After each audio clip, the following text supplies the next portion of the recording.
اپنی زندگی میں اپنے قاتلوں کی نشاندہی کر رہا ہوں. آپ پسٹل کے بٹ مارتے ہیں, آپ مکوں سے, گھوسوں سے, لاتوں سے, اس کے بعد آپ کہتے ہیں ان کی قمیضیں اتارو, گالیاں دے کے ماں بہن کی کہ ان کی آنکھوں پہ باندھو, لے کے چلو ٹارچر سیل کے اندر. پھر آپ کہتے ہیں کپڑے اتارو. پھر جب میں کہتا ہوں کہ یار یہ نہیں کریں آپ, پھر وہ کہتے ہیں گولی مار دیں گے آپ کی ٹیم کے لوگوں کو پسٹل چیمبر کر کے. کتنے عام پاکستانیوں کو اس نے برہنہ کیا ہوگا, کتنے عام پاکستانیوں کی چھترول کی ہوگی اس نے, کتنے عام پاکستانیوں کو ماں بہن کی گندی گالیاں دی ہوں گی. بڑا اطمینان ملتا ہے جب کوئی دکھ یا درد محسوس کے اوپر اس طرح سے بہیمانہ تشدد کیا گیا ہوگا. اور وہی پاکستان کے اپنے ایک ادارے, کوئی دشمن ملک کا ادارہ نہیں تھا. آج بھی میرا ادارہ ہے, میرا فخر ہے, اس میں بہت اچھے افسران ہیں, بہت اچھا کام کر رہے ہیں, مگر اس کا ایک کرپٹ آدمی تھا جس کو ہم نے بے نقاب کیا, اور اس کا جو کرپٹ نیٹ ورک تھا اس نے اس کو ڈیفینڈ کرنے کے لیے وہ کچھ کیا جو سیاہ لفظوں میں لکھا جائے گا ہمیشہ پاکستان کی تاریخ میں. اور جب وہ سیاہ لفظوں میں لکھا جائے گا تو مجھے لگتا ہے کہ شاید اس خاکسار کا نام بھی کہیں نہ کہیں اچھے لفظوں میں تاریخ میں ضرور لکھا جائے گا. گناہ یہ تھا کہ ایک انسپیکٹر, آپ کا جو ویریفیکیشن پروسیس ہوتا ہے پاسپورٹس کا, بڑی حساس ذمہ داری ہے یہ, اس کے بس پیسے مانگ رہا ہے اور وہ پیسے لے رہا ہے, اور اس کی ریکارڈنگ ہے ہمارے پاس, اور ہم وہ لے کے ایک افسر کے پاس جا رہے ہیں. چونکہ ہم اس کے کمرے میں نہیں گئے, وہ خود آ رہے ہیں ہمارے پاس, اور ہم نے کہا سر یہ آپ کا افسر رشوت لے رہا ہے, یہ دیکھیے. اور وہ کہہ رہے ہیں کہ نکالو ان لوگوں کو باہر. ہم نے اگر کوئی غلطی کی ہے, یا ہم نے کسی پہ ہاتھ اٹھایا ہے, یا ہم نے کوئی دائرہ کراس کیا ہے, آئی بی کا آفس ہے نا, وہاں سی سی ٹی وی فوٹیج, سی سی ٹی وی کیمرے ہوں گے, لے آئے. جھوٹا منہ پہ ہمارے کہ اقرار الحسن جھوٹ بول رہا ہے. ہمارے تو کیمرے آج بھی ابھی بھی اس وقت ان کے پاس ہے نا, ان میں آخری وقت کی ریکارڈنگ تو ہوگی نا جی. وہ لے آئے قوم کے سامنے کہ دیکھیں جی اقرار الحسن نے گالی دی تھی, یا اقرار الحسن نے سر کے علاوہ کچھ کہہ کے بات کی ہے, یا اقرار الحسن نے جو ہے وہ کسی کو جو افسر کو دھکا دیا ہے, یا کوئی بھی ایسی بات. اول تو یہ ثابت ہو جائے تو میں آج کے بعد کبھی ٹی وی پہ نہیں آؤں گا. میں ہمیشہ یہ بات کہتا ہوں, پھر میرا جواز ہی نہیں بنتا ٹیلی ویژن پہ آنے. اور اگر بالفرض محال آپ تصور کر لیں, کوئی سوچ لے کہ جی یہ اقرار الحسن نے کچھ کیا ہوگا, تو بھائی مجھ پہ ایف آئی آر دے دیں, آپ ایف آئی آر کاٹیے, آپ مجھے اریسٹ کیجیے اور کورٹ میں پیش کیجیے, آپ کیمرے کنفسکیٹ کر لیجیے. آپ پسٹل کے بٹ مارتے ہیں, آپ مکوں سے, گھوسوں سے, لاتوں سے, اس کے بعد آپ کہتے ہیں ان کی قمیضیں اتارو, گالیاں دے کے ماں بہن کی کہ ان کی آنکھوں پہ باندھو, لے کے چلو ٹارچر سیل کے اندر. پھر آپ کہتے ہیں کپڑے اتارو. پھر جب میں کہتا ہوں کہ یار یہ نہیں کریں آپ, پھر وہ کہتے ہیں گولی مار دیں گے آپ کی ٹیم کے لوگوں کو پسٹل چیمبر کر کے. پھر آپ کے کپڑے اتروائے جاتے ہیں, پھر ٹیم کے کپڑے اتروائے جاتے ہیں, پھر سب کی ایک ایک کر کے ویڈیو بنائی جاتی ہے, الٹے ہو جاؤ, سیدھے ہو جاؤ, اور ساتھ. اور وہ ویڈیو بنانے کے بعد جو بجلی کے کرنٹ لگانے کے آلہ جات ہیں وہ جسموں پہ لگائے جاتے ہیں, اور دو ممبران ہمارے ایسے جن کے مخصوص جو نازک اعضاء ہیں بیچاروں کے, اس پہ کرنٹ لگایا جاتا ہے, جو اب بھی بلیڈ کر رہے ہیں, الٹیاں کر رہے ہیں. ہمارے نمائندے, ایک بیچارہ گردے کی پتھری کا مریض ہے, ہم جانتے ہیں, وہ مرنے کے قریب تھا, لیکن میں خون میرے ہر طرف سے رس رہا تھا, اور میری وہ ننگی ویڈیو بنا رہے تھے اس وقت, بجائے اس کے کہ یار چلو خون روکنے کا کوئی وقتی طور پہ انتظام کر دیا جائے. کون سا غصہ تھا؟ غصہ یہ تھا کہ اچھا آپ کی یہ جرت کہ آپ ہماری یا ہمارے کسی بندے کی کرپشن پہ آپ سوال کریں, ہم سے سوال کریں. میں قطع کلائی کی معافی چاہوں گا, صرف سوال یہ کرنا چاہ رہا ہوں, کیا واقعی میں حساس اداروں کی طرف نشاندہی نہیں کی جا سکتی؟ کیا جرنلسٹ کا یہ کام نہیں ہے؟ میری تنخواہ یا میرے ٹیکس کے پیسوں سے چلتا ہے یہ ادارہ, میں کیوں سوال نہیں کر سکتا؟ ایک صحافی نہ ہونے کے ناطے اس کے علاوہ بھی میں سوال کر سکتا ہوں, ایک عام آدمی کے طور پر بھی, کہ یار وہ جو ڈائریکٹر رضوان شاہ صاحب جو فرعون بنے ہوئے تھے, اور جنہوں نے جس انداز میں بہیمانہ آپ لفظ چھوٹا ہے, میں کہوں جی انہوں نے خون ریز, کوئی لفظ آپ مجھے بتا دیں جو اس تشدد کے اس پہ پیرامیٹرز پہ پورا اترتا ہو. وہ کس کے ٹیکس کے پیسوں سے فرعون بنے ہوئے ہیں؟ یا وہ جو ان کو کرسی ملی ہوئی تھی وہ کس کے ٹیکس کے پیسوں کی کرسی ہے؟ وہ جو ان کے سامنے جو ٹیبل پڑا ہوا تھا وہ کس کے ٹیکس کے پیسوں کا ٹیبل ہے؟ وہ جو اے سی چل رہا ہے ان کے کمرے میں عالی شان, وہ کس کے ٹیکس کے پیسوں سے ہے؟ ان کو جو تنخواہ ملتی ہے وہ کس کے ٹیکس کے پیسوں سے؟ ان کے بچے جو امریکہ میں پڑھ رہے ہیں ان کے بقول, اور میں نے کہا ہے کہ اس پہ بھی انویسٹیگیشن کیجیے کہ ان کی پوری فیملی باہر ہے. تو میں سوال کیوں نہیں کر سکتا کہ اگر میں ایک صحافی کے طور پہ بھی سوال کر سکتا ہوں, اور جب میرے پاس ایویڈنس ہے تو میں ضرور سوال کر سکتا ہوں, باوجود اس کے کہ آپ نے مجھے برہنہ کیا, باوجود اس کے کہ آپ نے میری ویڈیوز بنائی, باوجود اس کے کہ آپ نے میرا سر پھاڑ دیا, باوجود اس کے کہ میرے جسم کا کوئی حصہ ایسا نہیں ہے جو سلامت ہے, میں پھر بھی سوال اٹھاتا رہوں گا.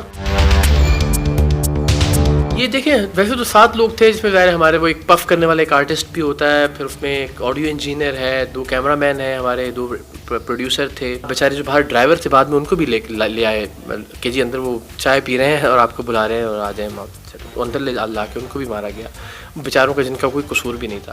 تو ہم تقریباً 9 اراکین تھے ٹیم سر کے. ہم نے اس پہ تقریباً کوئی 1-1.5 مہینہ کام کیا.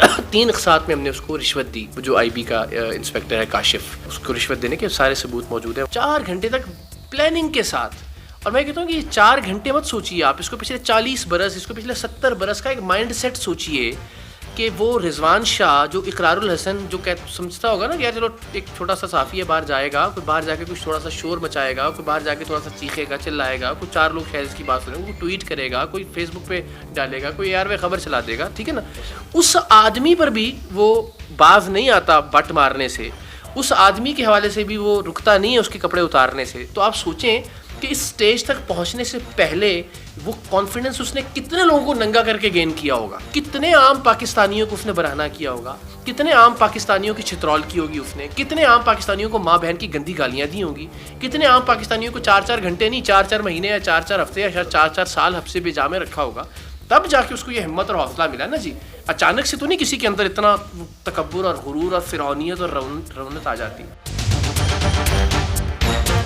برسوں کا مائنڈ سیٹ تھا جس نے اس واقعے کو، کل کے واقعے کو جنم دیا، اور اللہ نے ہمیں وسیلہ بنایا اس مائنڈ سیٹ کو، اس فرعونیت، سفاکیت، اس بربریت کو لوگوں کے سامنے لانے کا کہ یہ ایسا ہوتا ہے. آج کرے نا کوئی جرت کہ جی نہیں ایسا ہوا، یا نہیں ننگا کر کے ٹیم سلام کی ٹیم کو مارا گیا، یا نہیں کرنٹ لگایا گیا، فوری طور پہ تو وہ آلہ کہیں سے خرید کے تو نہیں لائے ہوں گے کہ لے کے آؤ تو ہم نے یہ لگانا ہے. مطلب موجود ہوگا نا، شہریوں پہ استعمال کیا جاتا رہا ہوگا نا، اس میں کردہ گناہ بھی ہوں گے، نہ کردہ گناہ بھی ہوں گے. لیکن آپ ایک عام آدمی بیچارہ سوچیے کسی نہ کردہ گناہ کے جرم میں اٹھا لیا IB نے، اس کے ساتھ کیا ہوتا ہوگا.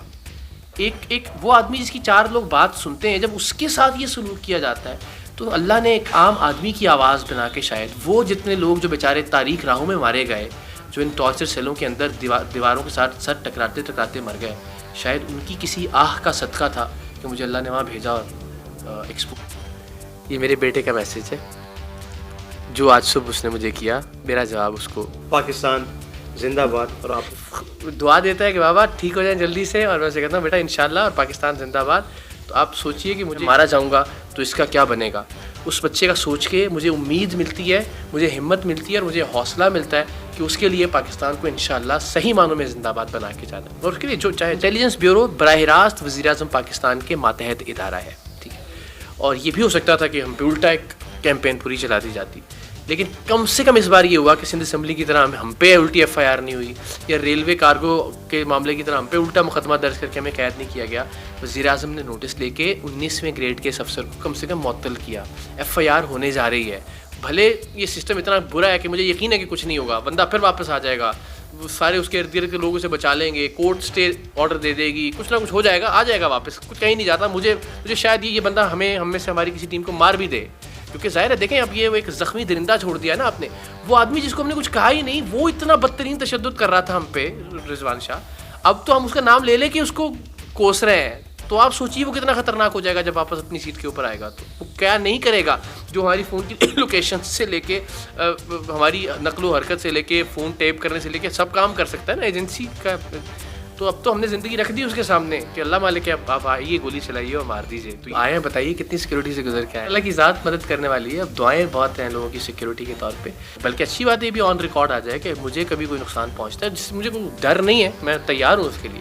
مگر لوگوں کو اندازہ ہونا چاہیے کہ کون ہو سکتا ہے اس کے پیچھے، جو بغیر کچھ کہے آپ کو برہنہ کرتا ہے، جو بغیر کچھ کہے آپ کو پسٹل چیمبر کرتا ہے، آپ کو بٹ مارتا ہے، آپ کو حبس بجا میں رکھتا ہے. اب اگر وہ واپس آتا ہے اور نہیں بھی آتا ایون، تو وہ آپ کے ساتھ کیا نہیں کرے گا، یا وہ اس کے حواری جو سارے کے سارے کرپٹ ٹولہ ہے وہ آپ کے ساتھ کیا نہیں کریں گے انٹیلیجنس بیورو کا. میں ابھی بتا دوں کہ میں اپنی زندگی میں اپنے قاتلوں کی نشاندہی کر رہا ہوں.